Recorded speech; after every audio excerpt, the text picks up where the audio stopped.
நல்ல சூப்பரான டிஷ். இது என்னன்னா இப்போ ஃப்ரை பண்ண போகிறேன். சூப்பராகும் உருளைக்கிழங்கு ஃப்ரை. ஸோ எப்படி பண்ணுறேன்னு சொல்லி பாருங்கள். இது சிக்கன் 65 மசாலா போடுறேன். கோயம்புத்தூர்லேருந்து பர்ச்சேஸ் பண்ணது. ஸோ ஒரு 5 கிராம் போட்டுக்கோங்க. ஸோ அதில் சூப்பராகும். அப்புறம் இதில் சில்லி பவுட்ரு ஒரு 5 கிராம் போட்டுங்க.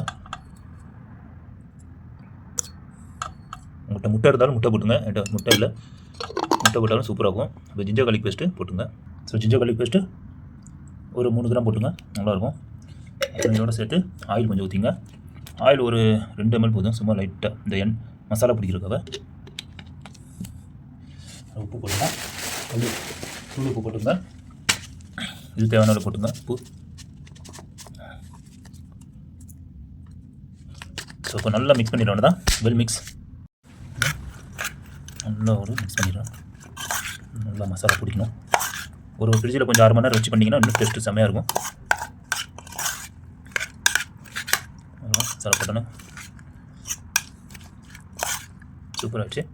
ஸோ இதில் கொஞ்சம் மாவு மசாலா பிடிக்கிற அளவுக்கு போட்டுங்க. நல்லாயிருக்கும்.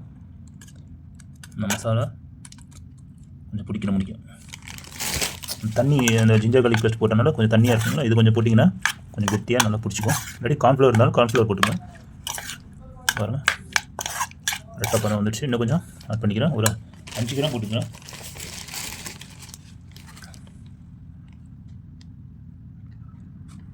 இப்போ நல்லா மிக்ஸ் பண்ணிக்கலாம். பாருங்கள் இப்போ இதோட திக்னஸ் சூப்பராக ஆகிடுச்சு. பாருங்கள் நல்லா திக்கானா மாவு போட்டோன்னா கொஞ்சம் மைதா மாவு போடுங்க, இல்லை கோதுமை மாவு. நான் மைதா போட்டுக்கிட்டேன். இப்போ நல்லாயிருக்கும் சாப்பிட்றதுக்கும். எப்படி தண்ணியாக இருந்தது, இப்போ லைட்டாக மாவு போட்டோன்னா நல்லா ஒட்டிக்கிச்சு. கார்ன்ஃப்ளவர் இருந்தாலும் போட்டுங்க, கார்ன்ஃப்ளவர் சூப்பராக இருக்கும். ஸோ நான் மைதா மாவு போட்டுக்கிட்டேன்.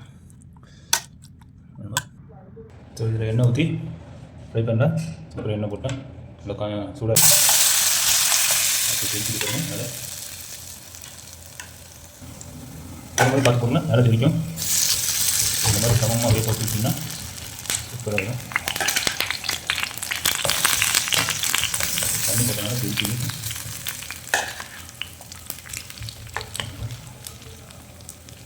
கொஞ்சம் விட்டிங்கன்னா தோசை மாதிரி பண்ணி விட்டுருங்க.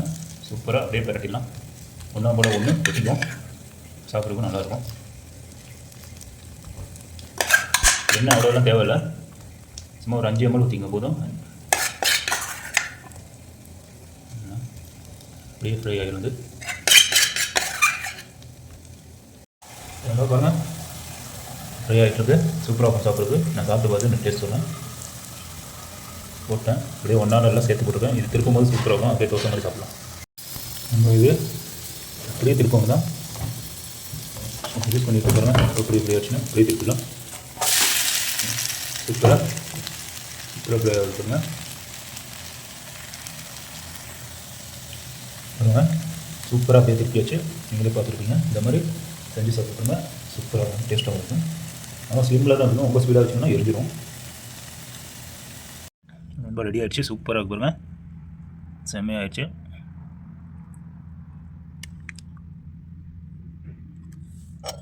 ஸோ பரட்டி கூட பார்க்கலாம். நீங்கள் பாருங்கள்.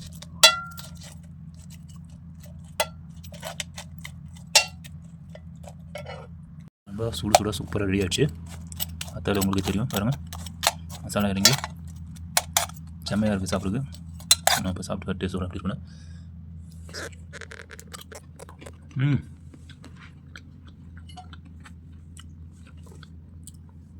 கொஞ்சம் காரம் மட்டும் கொஞ்சம் ஜாஸ்தியாகிடுச்சு. காரம் நீங்கள் கரெக்ட் பண்ணிங்க. இதேமாதிரி வீட்டில் இந்த மாதிரிலாம் செஞ்சு கொடுங்க. குழந்தைங்க நல்லா விரும்பி சாப்பிடுவாங்க. நீங்கள் ஸ்நாக்ஸ் மாதிரி கூட சாப்பிடலாம். அது சூடாக சாப்பிட்டே கொஞ்சம் நல்லாயிருக்கும். செம்ம டேஸ்ட்டாக வேறு லெவலாக இருக்குதுப்பா. அக்காவுக்கு இதேமாதிரி செஞ்சு பார்த்தீங்கன்னா கமெண்ட்டில் பண்ணி பார்த்தீங்கன்னா இதேமாதிரி என்னோட சேனல் சப்ஸ்கிரைப் பண்ணுங்கள், லைக் பண்ணுங்கள், ஷேர் பண்ணுங்கள். பக்கத்தில் பெல் பட்டன் கிளிக் பண்ணி வச்சுங்க. ஓகே, நெக்ஸ்ட் வீடியோவில் பார்க்கலாம். ஜெசாக்குல்லா பேர்.